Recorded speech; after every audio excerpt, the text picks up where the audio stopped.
Somalia দস্যুদের হাতে ৩৩ দিনের জিম্মি দশা পার হয়ে প্রায় ২ মাসের মতো শঙ্কা, উৎকণ্ঠা, উদ্বেগ এই পরিস্থিতির পর আজকে স্বদেশের জলসীমায় প্রবেশ করেছে এমভি আবদুল্লাহ। স্বাভাবিকভাবেই পরিবার, পরিজন, স্বজনদের আজকে আনন্দের দিন।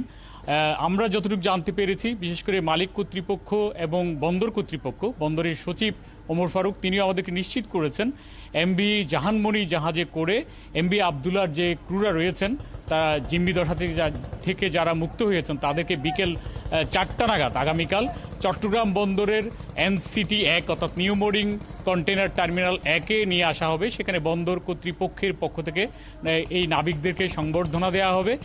এরপর তারা আসলে ওখানে হয়তো স্বজনরাও উপস্থিত থাকবেন, মালিক কর্তৃপক্ষও উপস্থিত থাকবেন। পরবর্তীতে তারা স্বজনদের কাছে ফিরে যাবেন, এটা আমরা জানতে পেরেছি। আর স্বজনরা, পরিবার, আত্মীয় স্বজন সবাই অপেক্ষা করে আছেন তাদের প্রিয়জনদেরকে দেখার জন্য। একইভাবে নাবিকরাও তাদের স্বজনদের কাছে যাওয়ার জন্য উদ্গ্রীব হয়ে আছেন।